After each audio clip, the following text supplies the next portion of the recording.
awesome. I can't wait. Oh, wow.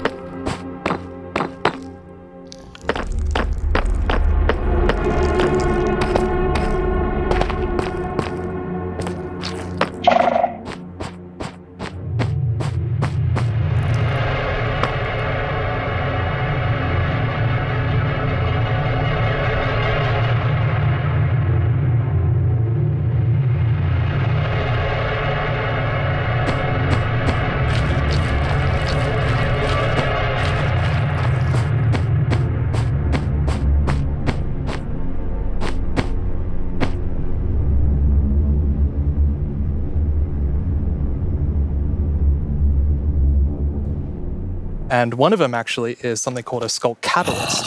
And the main thing about the SCULK catalyst is it's actually what causes the SCULK to spread. As you can see here, whenever a mob dies, such as a zombie, near the SCULK catalyst, it actually spreads SCULK underneath it. And the amount is based on how much XP that zombie would have dropped. Wow. So, the deep dark, it's kind of overgrown with all these SCULK blocks, so that means that lots of mobs must have died there.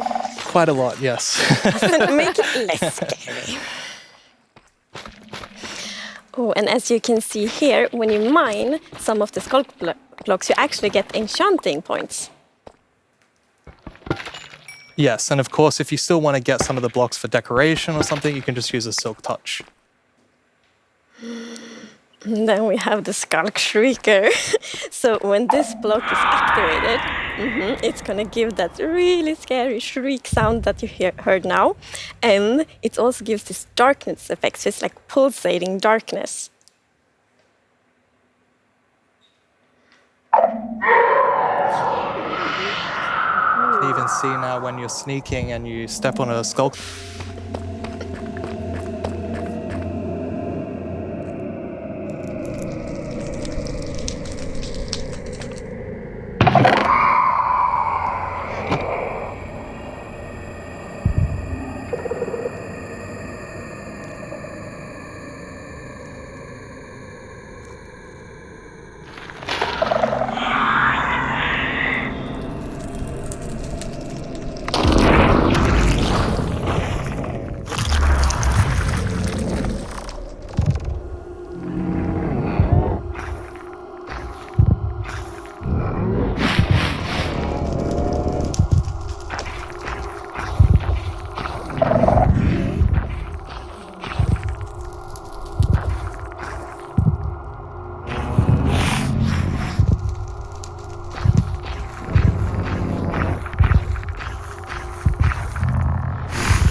So as you can see here, this is a propagule, and propagules grow from mangrove trees. They're actually like ready to grow mini mangroves growing from the mangrove.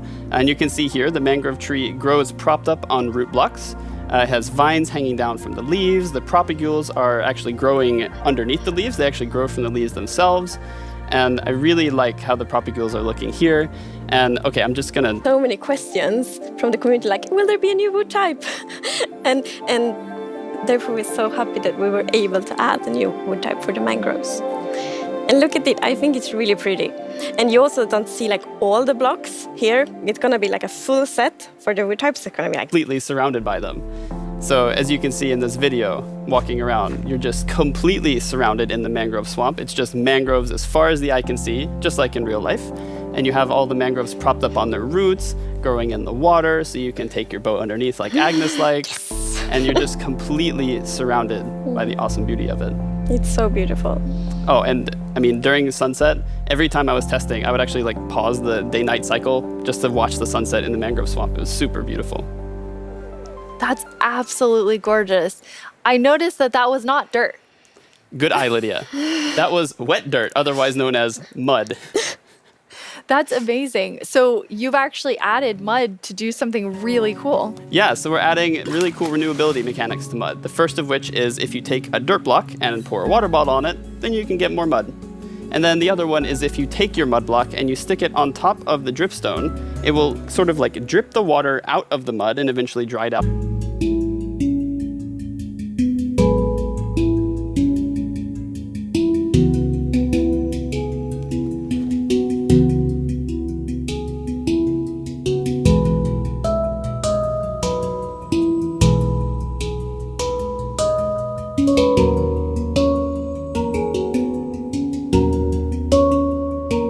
So you can see them roaming around, adding a lot of ambience to the swamp, making it feel just nice and cozy at night. But really, my favorite part of them is just making the world come to life, like feeling like there is life going on all around you. And oh yeah, also their frog food. Yeah, forgot to mention that. Their frog food. Poor fireflies.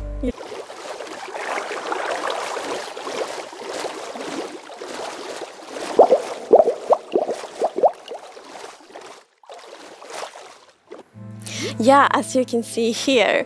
So the frogs have kind of like two main systems. One is the tadpole system and the other one is the cold-blooded system. So the frogs are like the first cold-blooded animal in Minecraft. And in real life, there actually are frog variants that pick... So let's say you were venturing out into the desert or the jungle and you take your tadpole with you, and if it grows up there, it'll turn into a lovely tropical frog.